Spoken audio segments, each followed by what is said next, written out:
विश्वानुदेव सवितर्दुरितान् परासु यद्भद्रं तन्नयासु भद्रं कर्णेभिः शृणुयाम देवा भद्रं पश्येमाक्षभिर्यजत्रा श्रीरङ्गैस्तु शुभांशुतनुभिः व्यसेमहि देवहितं यदायुः। ओम वेद प्रेमियों सभी श्रोताओं संप्रति हम सब ऋग्वेद के सप्तम मंडल के 55वें सूक्त की व्याख्या में प्रवेश करने जा रहे हैं। इस सूक्त में 8 मंत्रों का संकलन है। मंत्र गायत्री आदि छंदों में निबद्ध हैं। ऋषि जो है मंत्र दृष्टा वे हैं वशिष्ठ मैत्रेय वरुण, और विषय है वास्तोष्पति आदि। अब संबंधित मंत्र का सर्वप्रथम सत्स्वर पाठ हो जाए।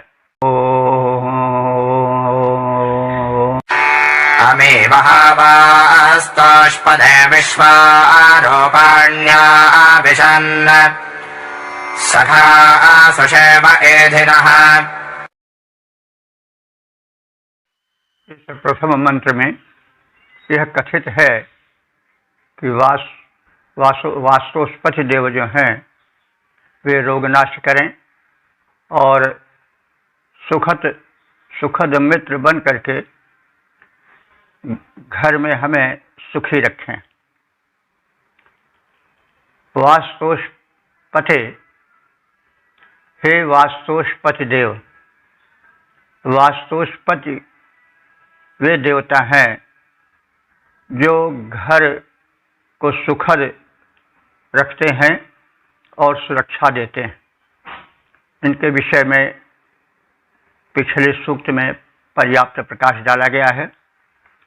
वास्तु से ही वास्तोष्पति बना है। वास्तु कहते हैं गृह निर्माण को या घर को, और उस घर की जो सुरक्षा और उसमें जो एक सद्गुण भरते हैं जिससे घर के लोग स्वस्थ रहते हैं और कल्याण प्रदान वे करते हैं। तो इसलिए वे देवता या वह देवता जो कि घर की सुरक्षा में सहायक रहते हैं वे वास्तोष्पति कहे गए हैं। तो प्रथम मंत्र में उन वास्तोष्पति देव की वंदना है और कहा गया है कि हे वास्तोष्पति देव, अमीवहा। अमीव कहते हैं रोग को, हो माने हनन करने वाला। तो सबसे बड़ा सुख है स्वास्थ्य, आरोग्य। पहला सुख निरोगी काया। तो इसलिए वास्तोष्पति देव से प्रार्थना है कि वे सर्वप्रथम हमारे घर को आरोग्य वाला घर बनावें और उसमें अमीवा माने रोग न रहने पाएं, उनको मिटा दें। तो अमीव हा, रोग को नाश करने वाले वे हों। विश्वारूपाणि आविशन, वे अनेक रूपों में प्रविष्ट होकर यानी भांति भांति से समस्त रूप से वे हमारे घर को कल्याण दें। नः सुसेवा सखा एज, हमारे सुसेवा माने सुखद सखा बनकर रहें। तो जैसे एक सखा दूसरे सखा के सुख का ध्यान रखता है, वैसे वे हमारा जीवन सर्वतोभावेन सुखद बनावें। तो हे वास्तोष्पति गृहपालक देव, हमारे रोगों का नाश करो, अनेक रूपों में हमारे घर को सुखकर बनाओ और हमारे सुखद मित्र बने रहो। हे वास्तुपते गृह स्वामिन रक्षक देव हमारे, करो रोग का नाश मित्र बन रूप अनेकों धारे। ओम वेद प्रेमियों श्रुति श्रोताओं, संप्रति हम सब ऋग्वेद के सप्तम मंडल के 55वें सूक्त के दूसरे मंत्र की व्याख्या में प्रवेश करने जा रहे हैं। मंत्र दृष्टा वशिष्ठ मैत्रेय वरुण, छंद बृहति, देवता देव कुक्कुरी शर्मा, शीर्षक है शर्मा के वंशज कुक्कुर दिन में विश्राम करें। अब संबंधित मंत्र का सर्वप्रथम सस्वर पाठ हो जाए। यदर्जुन सारमेद ततः पिशङ्गजच्छसे वीबभ्राजन्धरिष्टज उपस्रक्वे शवत्सतानिशस्वप। इस दूसरे मंत्र में बताया गया है कि शर्मा के वंशज सारमेय हमारे घर की रक्षा करें, रात्रि में सुरक्षा दें और दिन में विश्राम करें। तो अब शर्मा समझना पड़ेगा हमें कि शर्मा कौन है और सारमेय कौन है। तो शर्मा देव कुक्कुरी को कहते हैं। देवों की जो कुतिया है उसे शर्मा कहते हैं। एक बात ध्यान रखने के योग्य है कि भाई जो ब्राह्मणों की उच्च कोट की उपाधि शर्मा है उसको कहीं लोग शर्मा से न जोड़ दें। इसीलिए बड़ा महत्व है संस्कृत में शब्दों के उच्चारण का। शर्मा ब्राह्मणों की एक मानद उपाधि है, लेकिन वो तालवी सा से रहता है शर्मा, और यह शर्मा है दंती सा से है।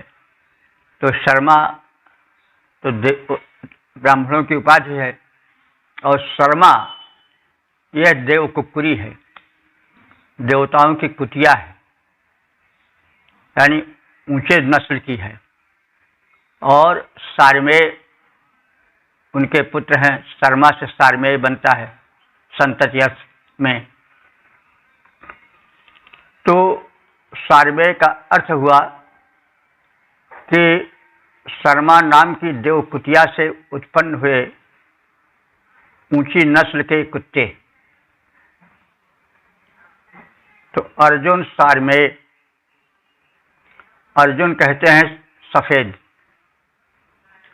यहाँ पर अर्जुन महाभारत के योद्धा अर्जुन, पांडव से नहीं जोड़ना चाहिए। अर्जुन सफेद को कहते हैं। हो सकता है अर्जुन गौर वर्ण के रहे हों, इसलिए उनको अर्जुन कहा गया हो। वैसे अर्जुन का अर्थ होता है सफेद। तो अर्जुन सारमेय, सारमेय माने शर्मा जो देव कुतिया है उसके वंशज सारमेय हैं, कुत्ते हैं जो स्वच्छ रंग के हैं। और पिशंग माने पीले रंग के हैं। कुत्तों के कई वर्ण होते हैं, ऊपर से कई प्रकार के रंग बिरंगे होते हैं वो। तो अर्जुन सारमेय सफेद रंग वाले देव कुतिया के वंशज सारमेय माने कुत्ते जो ऊंचे नस्ल के हैं। वे पिशंग भी हैं। पिशंग माने पीले या पिंगल रंग के हैं।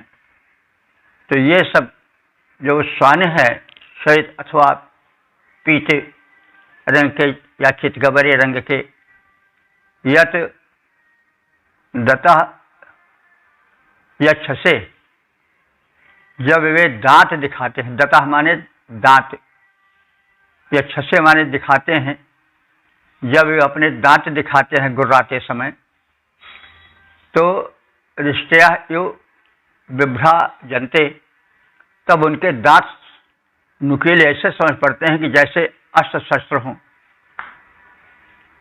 तो श्रवणेषु उपवत्सतः, वे जब सख्येषु माने जबड़ों से अपने खाना खाते हैं, आहार लेते हैं, तो उपनप्सतः, तो वे दांत उनके चमकते हैं, दिखाई पड़ते हैं।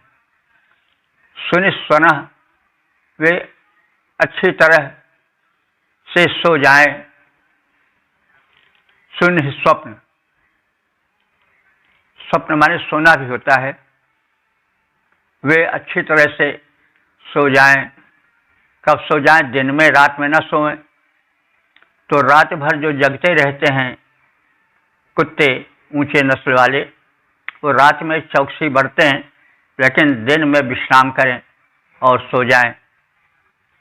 तो श्वेत सारमेय यानी देव कुक्कुरी के विशेष वंशधर श्वेत रंग के कुत्ते और पिंगल वर्णी श्वान, जब तुम लोग अपने दांत दिखाते हो, गुर्राते हो और गुर्रा करके भौंकते हो और तुम्हारे दांत दिखाई पड़ने लगते हैं, तब वे शस्त्रों की भांति चमक उठते हैं। आहार के समय के विशेष क्षणों में वे दांत शोभा पाते हैं। ऐसे तीक्ष्ण श्वेत चमकीले दांतों वाले हे श्वानों, तुम अब दिन हो गया है, विधिवत सो जाओ। रात्रि में अपने कर्तव्य दिखाना कि जो चोर या हिंसक प्रवृत्ति के पशु आ जाते हैं वे ना आने पावें। तो श्वेत देव कुक्कुरी के तुम हो वंशज तात, चमके शस्त्र समान वे जब दिखलाते दांत। चमके दांत तुम्हारे जब हो भोजन पाते, सेवा श्री अब शीघ्र सो जाओ, अब शीघ्र तुम्हें हम विनय सुनाते। ओम वेद प्रेमियों सुधी श्रोताओं, संप्रति हम सब ऋग्वेद के सप्तम मंडल के 55वें सूक्त के तीसरे मंत्र में प्रवेश करने जा रहे हैं। मंत्र दृष्टा वशिष्ठ वैत्रावली और छंद है अनुष्टुप। शीर्षक है शर्मा नाम देवशुनि के पुत्र श्वान।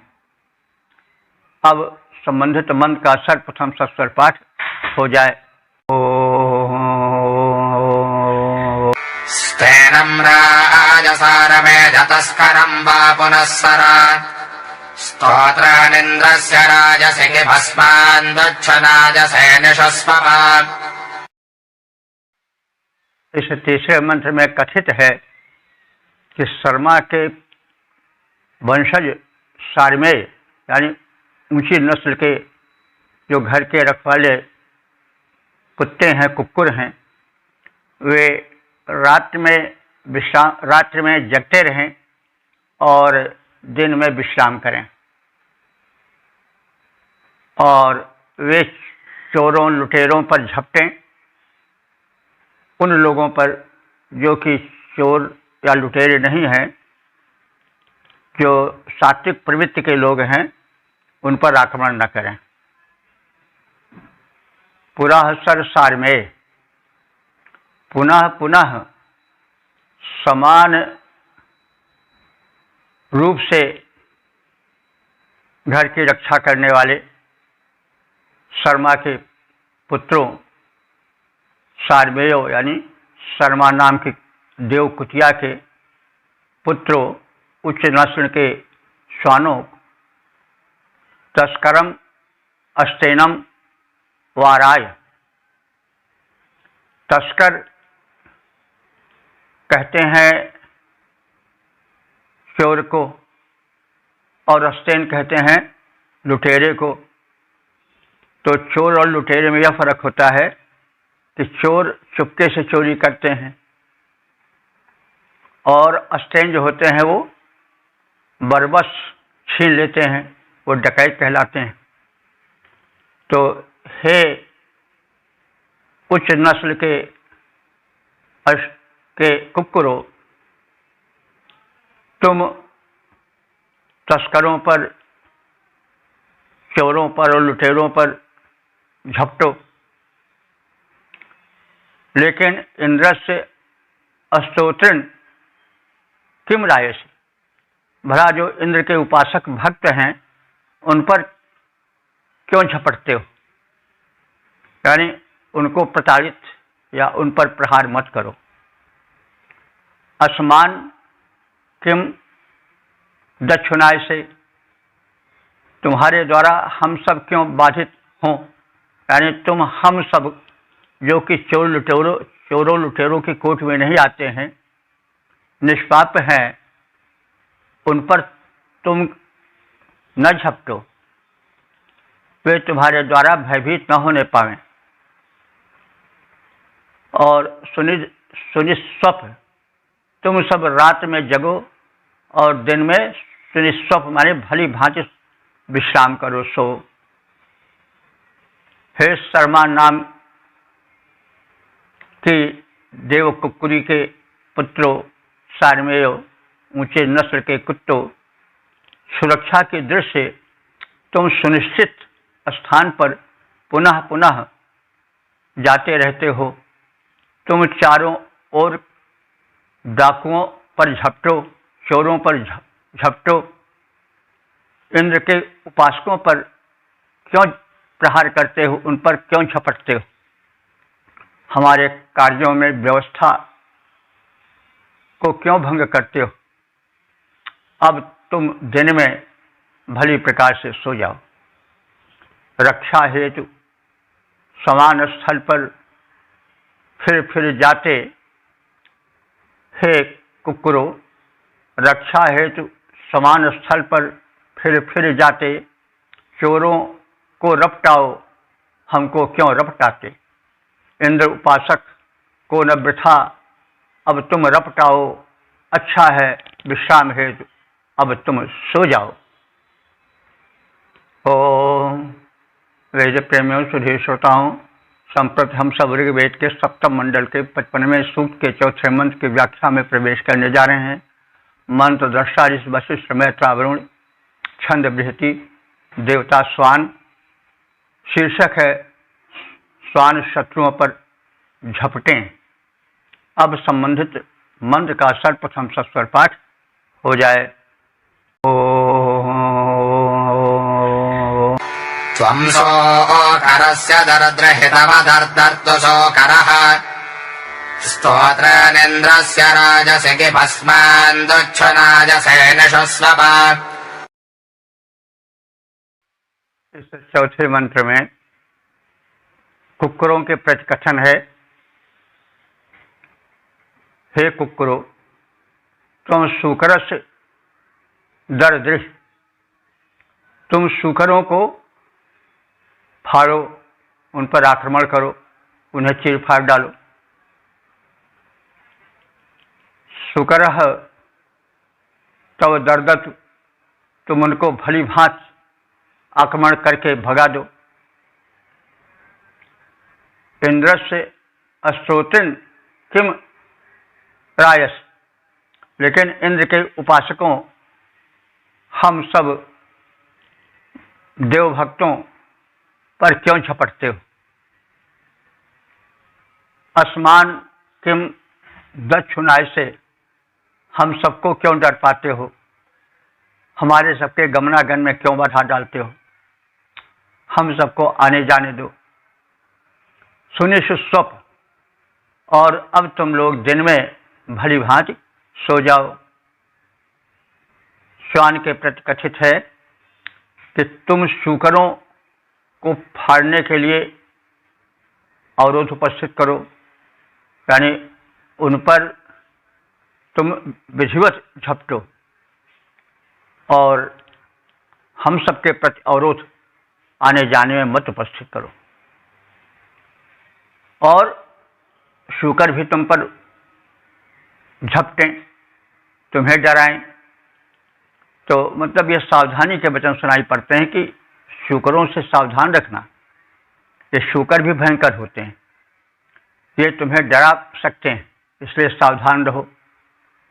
तो हे श्वानों, तुम शूकर को फाड़ने के लिए तैयार रहो, उनसे टकराओ और शूकर तुम्हें डराएं। हे सारमेय, हे शर्मा नाम की देवकुतिया के वंशजों, उच्च नस्ल के श्वानों कुत्तों, तुम इंद्र के भक्तों पर, उपासकों पर जो सत प्रवृत्ति वाले हैं, उन पर भला क्यों झपटते हो, उनको क्यों डर पाते हो। हमें बाधित मत करो। अब दिन का समय है, तुम सो जाओ। तुमने रात भर अपना कर्तव्य निभा लिया है, पहरेदार बनकर रहे हो। तुम शूकर को मार डालने हेतु डराओ। हे कुक्कुरो, तुम शूकर को मार डालने हेतु डराओ। शूकर तुम्हें डराएं, तुम न हमें डर पाओ। इंद्र भक्त सत्कर्मी को न कष्ट पहुंचाओ, हमें न बाधित करो। श्वान, जाकर सो जाओ।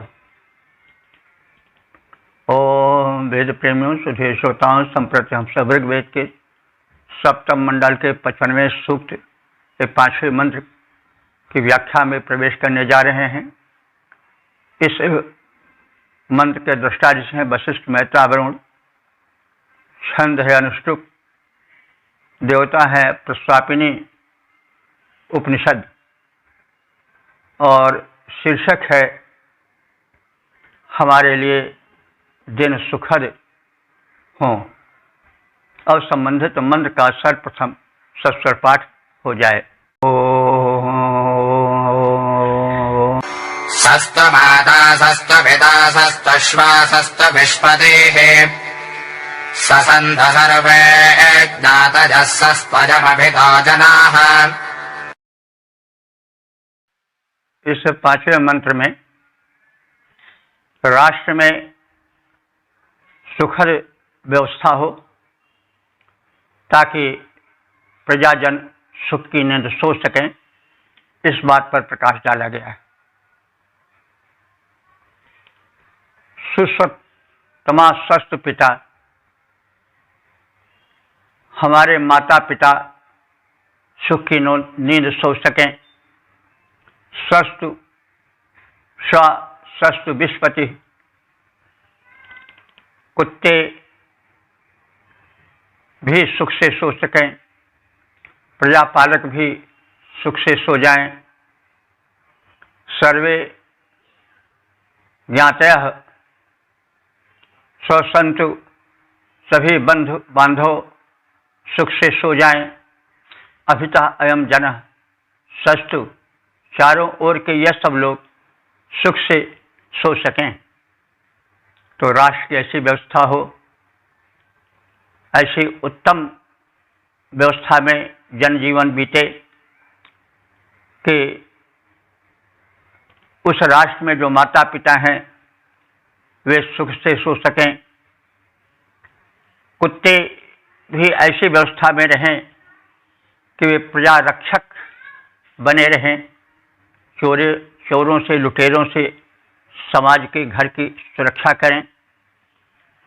और प्रजा रक्षक जन जन सभी बंधु बांधव और चारों ओर के समस्त जन समुदाय सुख चैन से सो सकें। इस प्रकार से राष्ट्र की व्यवस्था ऐसी उत्तम हो कि कोई किसी कारण से चोर लुटेरों के भय से या अन्य प्रकार के संकटों से कराहे नहीं। सभी जन, सभी बंधु बांधव, सभी लोग सुख की नींद सो सकें। माता पिता श्वान जन रक्षक बंधु बांधव सारे, माता पिता श्वान जन रक्षक बंधु बांधव सारे, ऐसी बने व्यवस्था सब जन सोए पांव पसारे। ओम वेद प्रेमियों, सुधीर श्रोताओं, संप्रति हम सब ऋग्वेद के सप्तम मंडल के 55वें सूक्त के 6ठे मंत्र की व्याख्या में प्रवेश करने जा रहे हैं। मंत्र दृष्टा वशिष्ठ, मैत्रेय, वरुण। छंद अनुष्टुप, देवता प्रस्वपिनी उपनिषद। शीर्षक है जीवन में चौकसी आवश्यक। अब संबंधित मंत्र का सर्वप्रथम सस्वर पाठ हो जाए। य आस्तेजश्च चरतिजश्च पश्यति नो जनाः तेषां संहन्वो अक्षाणि यथेदं हर्म्यन्तथा। हमें सावधान रहना चाहिए, चौकस रहना चाहिए। चाहे चलें फिरें चाहे बैठे रहें, जो व्यक्ति हमारे आसपास रहता है, आगे पीछे रहता है, उस पर हम चौकस होकर देखें, असावधान न रहें। अगर ऐसा नहीं रहेगा तो हमें धोखा मिल सकता है। हम आँख मूंद कर कहीं विश्वास न करें, इसलिए हमारी दृष्टि में चौकसी रहे। तो यह सावधानी रहनी चाहिए जीवन में। यह आसते यह चरति, जो लोग यहाँ बैठे हैं, आस्ते आसमाने बैठना होता है, यह आस्ते जो लोग यहाँ हमारे पास बैठे हैं, यह चरति और जो चल फिर रहे हैं, यह जनः न पश्यति, जो लोग हमको देखते हैं अथवा हम जिन्हें देखते हैं, तेषाम अक्षिण समहन्मः, उनकी आँखों को, उनकी निगाहों को हम पहचाने कि वे किस उद्देश्य से क्यों हमारे पास आए हैं, उनकी मनसा क्या है। यदि ऐसा नहीं रहेगा तो धोखा भी हो सकता है। जो हमारे पास आने जाने वाले हैं वे ठग भी हो सकते हैं, हमारे अनिष्ट करने वाले भी हो सकते हैं। इसलिए हम उन पर चौकस वाली दृष्टि रखें, सावधानी भरी दृष्टियों को उन पर डालते रहें। यथा इदम हर्म्यम तथा, तो वो हमारी दृष्टि कैसी हो, जैसे हर्म माने राजप्रसाद, जैसे राजप्रसाद यानी राजमहल खड़ा हुआ है स्थिर होकर के, वैसा हमारा व्यक्तित्व स्थिर होकर रहे, कभी विचलित न हो। तो यह जीवन में हमें सावधान रहना चाहिए, अडिग रहना चाहिए। आलस्य या कोई अंधविश्वास नहीं होना चाहिए। आंख मूंद कर किसी बात पर विश्वस्त नहीं हो जाना चाहिए, चौकसी रहनी चाहिए। जो यहाँ ठहरता और आता जाता है तथा हमारी ओर देखता है, उनकी ओर हम अपनी आँखों से देखते हैं, लेकिन हम अपनी आँखें उन पर केंद्रित रखें, चौकस रखें, भली बात देखें और हम वैसे अडिग रहें जैसे राजमहल सुदृढ़ होने के कारण सुरक्षित रहता है और वहाँ चौकसी रखी जाती है। हमारी दृष्टि भी उन पर बनी रहे, अर्थात उनकी निगरानी हम करते रहें कि कौन किस प्रयोजन से आ रहा है, उसकी मनसा कैसी है, आदि आदि। जो आता जाता है अथवा जो है ठहरने वाला, जो आता जाता है अथवा जो है ठहरने वाला, उन सबको हम विधिवत रुक कर करेंगे देखा भाला। सुदृढ़ राजप्रासाद न दिखता है पल भर भी, जैसे दृष्टि हमारी निगरानी से नहीं हटेगी वैसे। ओम वेद प्रेमियों सुधी श्रोताओं, संप्रति हम सब ऋग्वेद के सप्तम मंडल के 55वें सूक्त के 7वें मंत्र की व्याख्या में प्रवेश करने जा रहे हैं। मंत्र दृष्टा वशिष्ठ मैत्रा वरुण देवता प्रस्वपिनी उपनिषद और छंद अनुष्टुप है। शीर्षक है कर्म प्रेरक।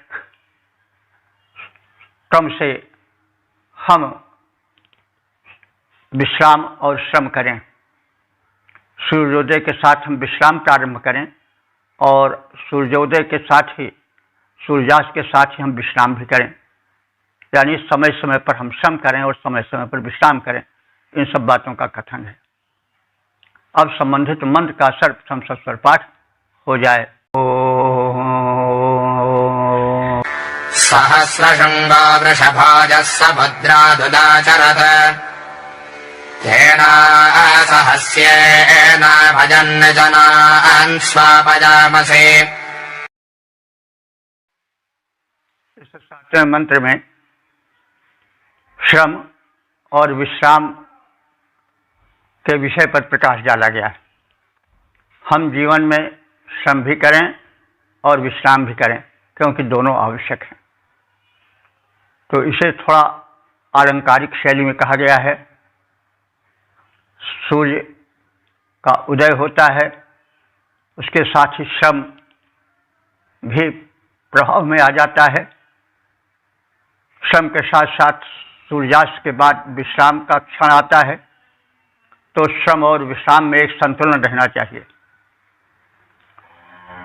सहस्र श्रृंगाः यह वृषभा।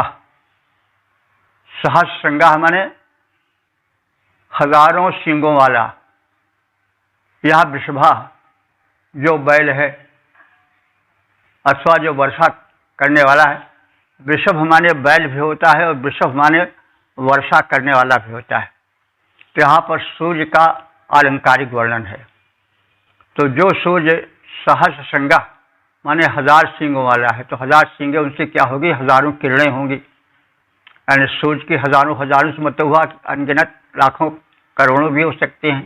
तो सूर्य के किरणों की कोई गणना तो है नहीं, इसलिए अनंतता का बोधक शब्द सहस्र के साथ लग गया है। तो जो सूर्य हजारों यानी अनंत सींगों वाला है, किरणों वाला है, जो बलवान है अथवा वर्षा का कारण है,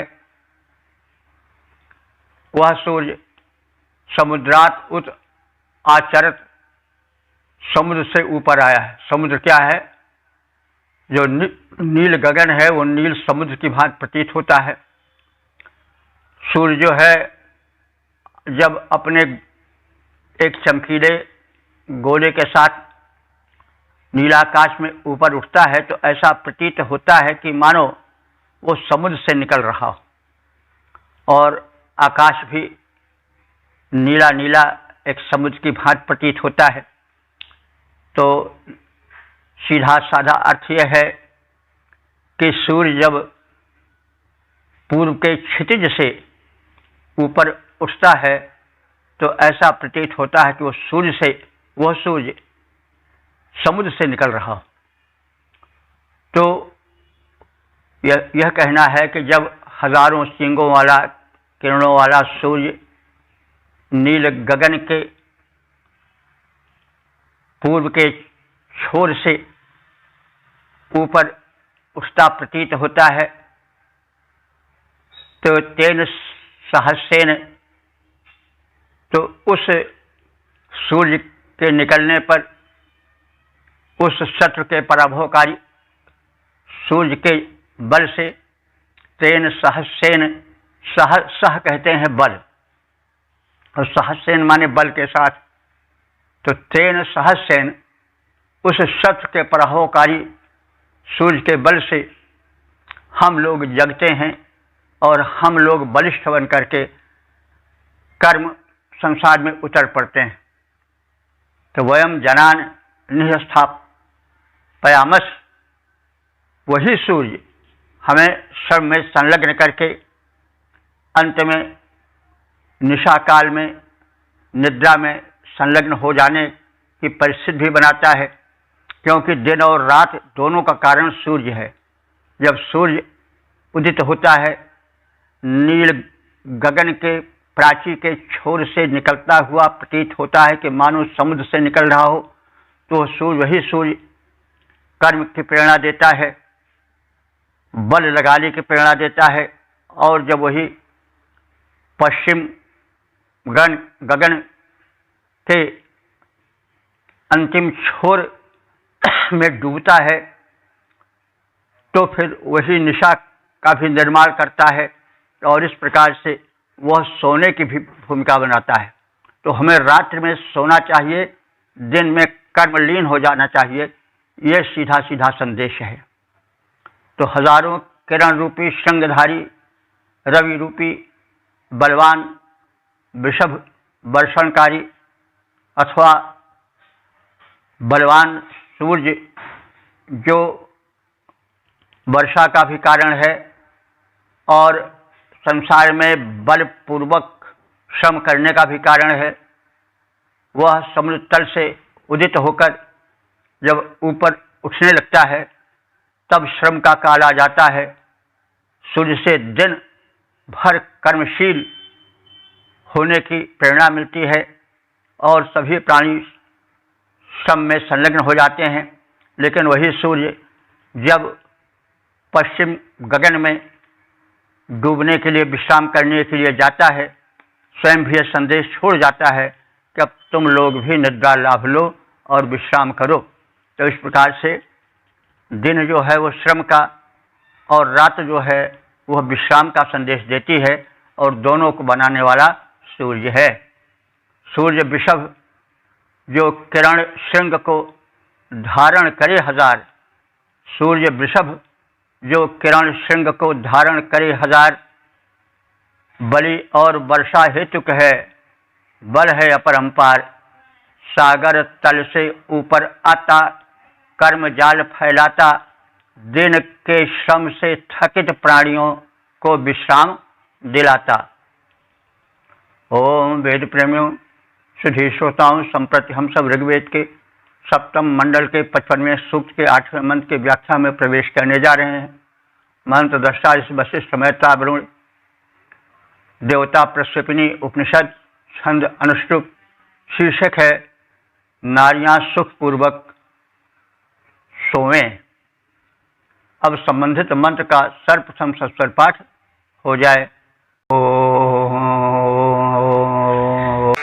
प्रोष्ठे सजावह्य सजानारेर्यास्तल्पशे परेः स्त्रिजोजाः पुण्यगन्धास्ताः सर्वाः स्वापजामसे। इस 8वें मंत्र में कथित है कि राष्ट्र में नारियां सुख से सो सकें और इससे नारी सम्मान की झलक भी मिलती। तो यह प्रोष्ठे शयाः, हमारे राष्ट्र में याह माने जो नारियां, प्रोष्ठे शयाः माने आंगन में सोती हैं। याह नारी वही शयाः जो नारियां वाहनों में चलती हुई यानी चलते हुए वाहनों में सोती हैं। याह तल्प शिवरी, याह माने जो नारियां, तल्प माने सुखद बिस्तरों पर सोती हैं। याह पुण्य गंधा स्त्रियां, जो अंगराग आदि लगाने के कारण पुण्य गंध वाली अथवा पद्मिनी होने के कारण पुण्य गंध वाली स्त्रियां हैं। ताह सर्वाह स्वापायामास, उन सब को हम सुला दे रहे हैं। यानी नारियां सुख की नींद सो सकें, यह संदेश है। जो नारियां घर के आंगन में शयन करती हैं, जो मार्ग में चलते वाहनों में सोती हैं, जो सामान्य बिछौनों पर सोती हैं, जो उत्तम अंगराग के सुबास से सुबासित होकर अथवा पद्मिनी कोट की नारियां हैं और जो श्रेष्ठ शैया पर सोती हैं, हमारी इच्छा है कि राष्ट्र की ये सभी नारियां सुख से सो सकें, उनको कहीं क्लेश न हो। हम ऐसा ही उद्योग करेंगे कि नारी सुख से सो सकें। तो यह मंत्र बता रहा है कि वैदिक युग में स्त्रियों की सम्मानजनक व्यवस्था रहती थी, इस पर प्रकाश डाला गया है। तो नारियां हमारे यहाँ सदा ही पूजित रही हैं। नारस्ते पूजनते रमनते तत्र देवता। ये बाद में जब आक्रमण हुए आतताइयों के, तो उनकी सभ्यता ही स्त्रियों को दबाने वाली थी। आज भी इस युग में भी वो नारियों को दबा कर ही रखते हैं। तो कुछ उनकी देखा देखी, कुछ उनकी अपहरण वृत्ति से, दुराचारी वृत्ति से स्त्रियों को कोने में रखना पड़ा, पर्दा प्रथा चल पड़ी। यहाँ तक कि सती प्रथा भी चल पड़ी, स्त्रियों को जला दिया जाता था। लेकिन वो हमारे इस सनातन सभ्यता का अंग नहीं है। वो इसलिए कि हम अपनी लज्जा को बचाने के लिए ऐसा करते थे कि पतिविहीना नारियां कहीं आतताइयों द्वारा हरण न कर ली जाएं और हम कुछ न कर सकें, देखते रहें। इससे अच्छा है कि वे इस संसार से चली जाएं। तो वो भी एक मजबूरी थी। ऐसा युग था कि कोई न्याय तो था नहीं, जो आतताई शासन करते थे उनके विरोध में सुनने वाला कोई नहीं था, बस अपना ही बचाव करना था। उन पर प्रहार करने की क्षमता नहीं थी, क्योंकि अकबर के छल से जो राजपूत रक्षक थे वे उनके गुलाम बनते जा रहे थे। तो जब अब कौन रक्षा करे, तो भाई हम अपनी रक्षा स्वयं करें, हमें कितनी ही कुर्बानी कौन करनी पड़ जाए, हमें अपनी बहू बेटियों को, माँ बहनों को जला ही क्यों देना पड़े, लेकिन हम अपना अस्तित्व तो बनाए ही रखेंगे। तो ये सब बातें हैं। हमारी सभ्यता, हमारा जो सनातन धर्म है वो नारियों के प्रति सदैव उदार रहा है और आज पूर्ण उदार हो गया है। लेकिन अब ये तो युग का हेर फेर है, लेकिन वास्तविकता को समझनी चाहिए।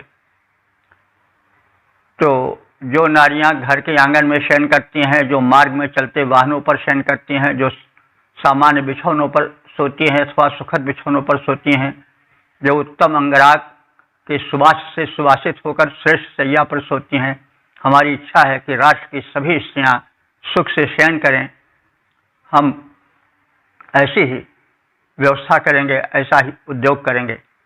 हो संपन्न राष्ट्र जिससे कर सकें शयन सुख पूर्वक नारी, पथ में चलते शयन यान में सोते चलें, सुखी हों सारी, उत्तम गंधों से वाष्पित सब सुख शैया पर शयन करें, सभी बिस्तरों पर ही सोएं, रमणी सुख से रमण करें। तो इस प्रकार से हमने इस सूक्त के 8 मंत्रों से परिचय प्राप्त कर लिया। तो सब मिलाकर 5585 सूक्तों की व्याख्या हम एक तरफ से कर चुके हैं, सुना चुके हैं। ये परमात्मा के वेद भगवान की परम कृपा है। तो अब हम इस सूक्त के संक्षिप्त व्याख्या या सार से परिचित हो लें। इस सूक्त के प्रारंभ में वास्तुस्पति देवता से प्रार्थना की गई है कि हमारे जो घर हैं वे आरोग्य प्रदान करने वाले हों, उनमें प्रकाश, वायु और वारी का सुंदर प्रबंधन हो। इसके साथ साथ सुरक्षा हेतु उच्च कोटि के कुक्कुर हों, श्वान हों और उनकी ऊंची नस्लें घर की रखवाली करें। वे श्वान ऐसे हों जो कि चोरों को और लुटेरों को पहचान भी सकें, सज्जनों को पहचान सकें। तो ऐसी भी कामना की गई है कि वे निरर्थक उन लोगों पर मत झपटें जो सज्जन हैं, लेकिन जो दुर्जन हैं, चोर हैं, लुटेरे हैं, उनको चीर फाड़ डालें। तो घर हो, घर की सुरक्षा हो, श्वान इस सुरक्षा के क्रम में सबसे आगे आवें। यह उस युग की सभ्यता का भी परिचायक है, एक झलक देता है। हम सब जानते हैं कि जब मनुष्य प्रारंभिक जीवन यानी अरण्य से बाहर निकल कर बस्तियों में आया, तो सबसे पहले जिस पशु ने उसकी सहायता की, उसका अपना बनकर रहा, वो श्वान था, कुत्ता था। और वो भांति भांति से जंगली पशुओं से मनुष्य की रक्षा करता था। इसलिए उच्च कोटि के श्वानों की बड़ी प्रशंसा की गई है।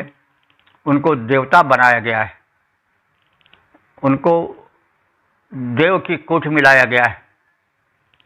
तो सभ्यता के प्रारंभिक चरण में श्वानों की बड़ी भूमिका रही है। वैदिक ऋषि उनके उस भूमिका को मानकर उन्हें देवत्व कोटि में रखे हैं और उनसे सुरक्षा की कामना करता है। इसके साथ ही साथ व्यक्ति में आत्मरक्षण की प्रवृत्ति हो, व्यक्ति सदैव चौकस रहे, पहचान सके कि हमारे संसर्ग में आने वाला कौन व्यक्ति किस प्रकृति का है। दृष्टि में ऐसी सूक्ष्म शक्ति आवे कि व्यक्ति अपने और पराये को, शत्रु और मित्र को भली भांति पहचान सके। ऐसे भी लोग होते हैं जो बड़े शातिर होते हैं, देखने में वो निकट के समझ पड़ते हैं, लेकिन होते हैं बड़े कष्टप्रद, और वे ठग भी लेते हैं और कष्ट भी पहुंचाते हैं तरह तरह के।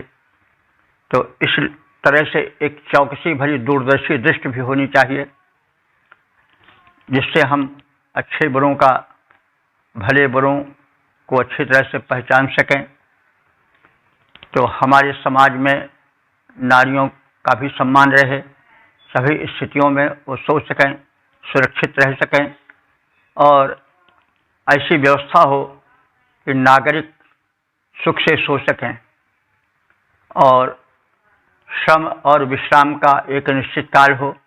दिन में हम श्रमशील हों, रात में हम श्रम मिटाने के लिए सुख से सो सकें। इस प्रकार से दिनचर्या का भी एक संतुलित रूप प्रस्तुत किया गया है, और जीवन का एक उदार, एक व्यवस्थित क्रम भी प्रस्तुत किया गया है इस सूत्र में, कि हमारा जीवन कैसा हो, हमारा घर कैसा हो, घर की रक्षा करने के लिए किस प्रकार से श्वान हो, उनकी नस्ल क्या हो, और जीवन चौकस बीते, दृष्टि में अच्छे बुरे के पहचान की क्षमता आवे,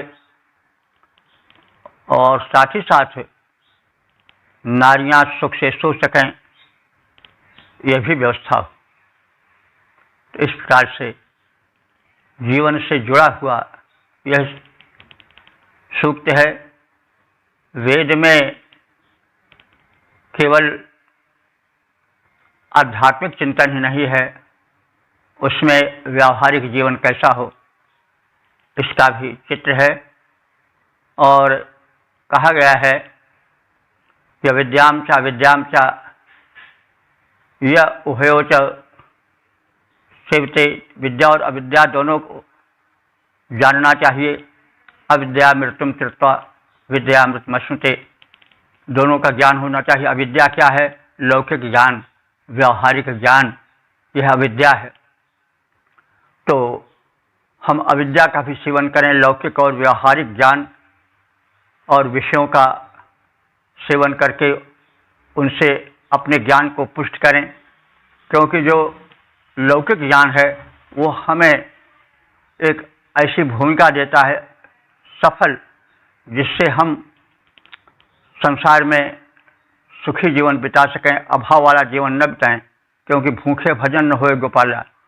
तो इसलिए हम लौकिक स्तर पर भी पुष्ट रहें, हाँ उसी लौकिकता में डूब न जाएं, क्योंकि स्वर्गलोक की राह इसी मर्त लोक से होकर जाती है। तो लेकिन हम भौतिकता में ही न डूबे रहें, हम विद्या की भी उपासना करें। विद्या क्या है? अध्यात्म विद्या, क्योंकि अमृत हमको अध्यात्म विद्या से ही मिलेगा। विद्या अमृतमश्नुते, विद्या के द्वारा, विद्या क्या है? आत्मचिंतन, परमात्म चिंतन, यह जो है वो विद्या है। इसके द्वारा हम जो है वो अमृत तत्व का उपभोग कर सकेंगे। लेकिन अविद्या ठुकराने वाली चीज़ नहीं है। उस सांसारिक विद्या का भी, व्यवहारिक विद्या का भी, विविध विषयों का ज्ञान भी हम सफल जीवन के लिए, सुखी जीवन के लिए प्राप्त करें। इसी आधार पर धर्म, अर्थ, काम, मोक्ष, ये जीवन को 4 भागों में बांटा गया है। हम विद्या ग्रहण करें, शैशवेभ्यस्त विद्या नाम, शैशव में विद्या का ज्ञान प्राप्त करें। यौवन विषयश्राम, यौवन में हम विषयों का भी उपभोग करें, और अंत में अस्थावरीय मुनिवृत्ति नाम, हम मुनियों की वृत्ति भी धारण करें, त्याग जीवन बितावें। और फिर योगांते तनुत्यजाम, फिर योग द्वारा अपने शरीर को त्याग करें, चारपाई पर मलमूत्र विसर्जन करते हुए नहीं। योगांते तनुत्यजाम, एक कालिदास के रघुवंश का है श्लोक। इसमें शैशवेभ्यश्च विद्यानाम यौवने विशेषणाम वार्धक्ये मुनिवृत्तीनाम और योगांते तनुत्तयाम। तो यह आदर्श जीवन का रखा गया है।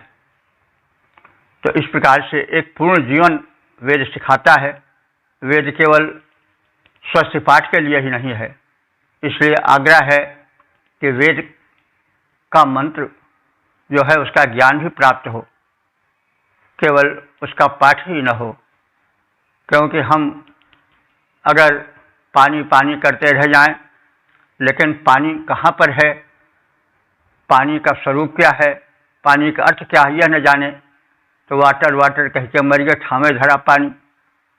तो भाई वाटर का अर्थ भी जाने। तो काबुल गए मुगल हो आए, बोले मुगली बानी, और वाटर वाटर कह के मर गए, ठामे धरा पानी। तो यह स्थिति न हो भाई। तो हम वेद मंत्र का पाठ करें, लेकिन अर्थ क्या है इसको भी जानें, क्योंकि अर्थ न जानने पर अनर्थ भी हो सकता है। हम विष को अमृत और अमृत को विष समझ करके पान कर सकते हैं। तो इसलिए यह अनुरोध है कि वेद मंत्र का साधारणीकरण हो, अर्थात वेद मंत्र के अर्थ को हम जानें।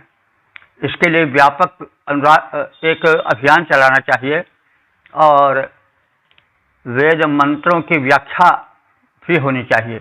और इसके लिए वेद प्रेमियों को एकत्र करके गोष्ठी करके प्रमुख मंत्रों की व्याख्या अवश्य हो, तभी कल्याण होगा। केवल फल फल कहने से, खाना खाना कहने से तो भूख नहीं मिटेगी, पानी पानी कहने से प्यास नहीं बुझावेगी। तो इसलिए हमें वेद के मंत्र के अर्थ को भी जानना आवश्यक है। इस निवेदन के साथ ओम सर्वे भवन्तु सुखिनः, सर्वे सन्तु निरामयाः, सर्वे भद्राणि पश्यन्तु, मां कश्चित् दुःख भाग् भवेत्।